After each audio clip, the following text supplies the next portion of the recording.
Murder by numbers. At times, I thought this pathetic. Well, it has Sandra Bullock in it, and since in my long list of favorites, she has no room. What can I expect? Ryan Gosling is very young. I mean, they both are. All three, because they're three. And it made me think of another phenomenal book I'm reading. I have on Kindle 20 minutes in it, so I'm down to the final. Alas, it's got to be finished in the next 2 hours or so. I mean, because 5 minutes will not be made into it, but in 2 hours, I guess I find time for it. A Fat Englishman, Kingsley Amis. Kingsley, this is book number 10 or 11 in our book, masterpiece. It's fantastic. Even if the main character, the hero is in fact sort of an anti-hero, appalling very often. And we can wonder if the book could be published in this day and age. I don't think it could, because it's so not just politically incorrect. He's in fact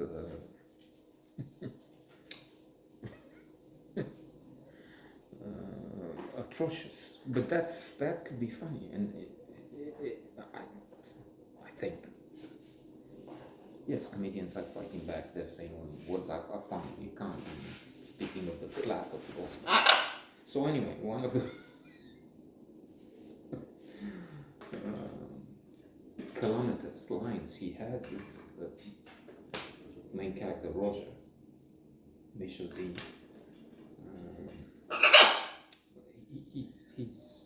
He hates children.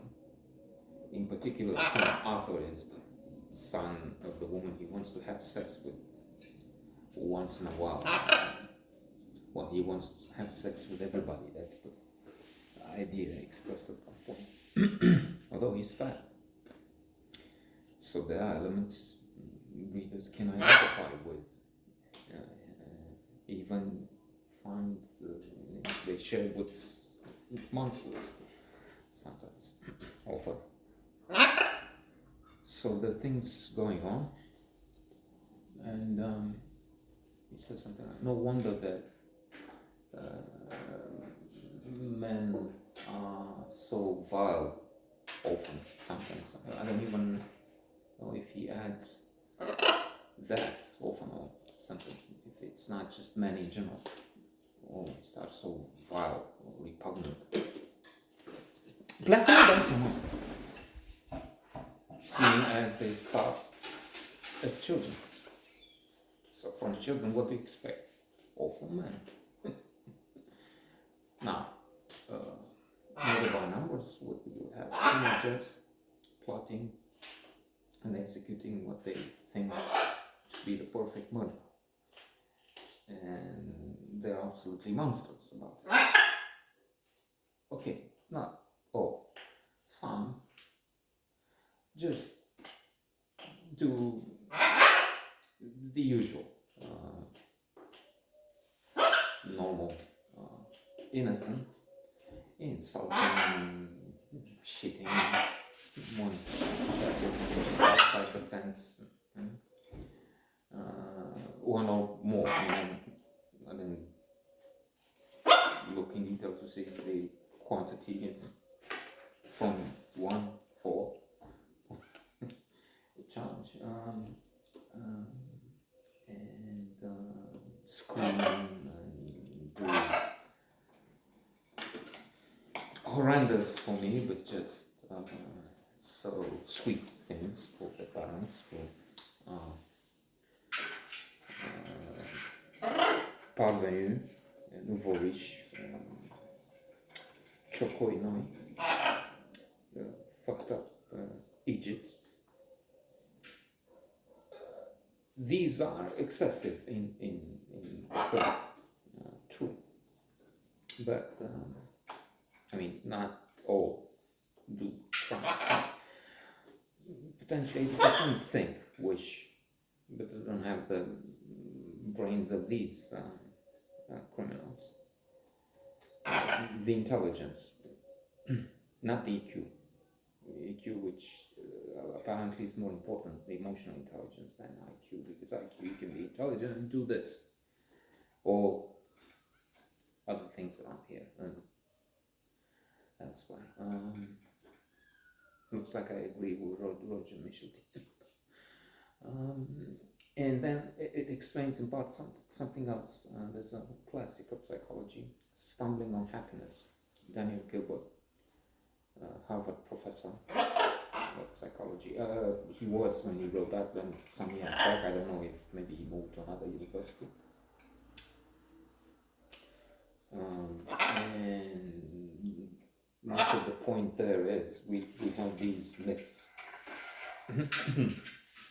Oh, children are so lovely. No, they're not. They give meaning to life. No, they don't. I would be so happy if only I were to move to California, Caribbean island, Pacific, and Tahiti. No. Once it was looked into, it's researched that it's not just another opinion. First of all, there's the hedonic adaptation phenomenon. We adapt to the good things, we don't see them anymore, which is in so many ways good because we also adapt to many of the bad things. Not to this bad thing.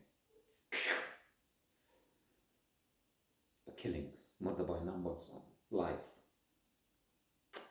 He's nice, the other one is pain. The other one is the mastermind of the bad tricks.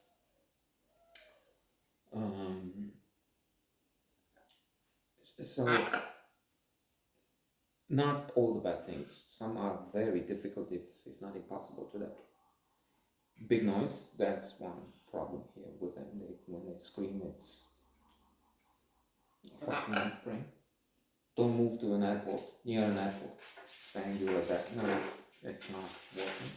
Loss of a loved one, unemployed, getting unemployed. That's very, very hard to get used to hedonic adaptation. So people, when they move to an island, they adapt to the trees, the splendid weather, and well, except hurricanes, of course, and start seeing the fact that energy is hugely expensive. We have a crisis now. Well, over there it's probably much worse, a few times worse, plus the couple. So, in other words, that's not a secret. And to end with, speaking of teenagers, one astonishing for some fact was that they discovered that parents are happy when their teenage children leave home. You wouldn't expect that, would you? You would expect happiness, unhappiness. Well, when they're out, parents are happy. There are some explanations for that. Teenagers being a handful would be one. Not like the crazy ones in this movie, but still.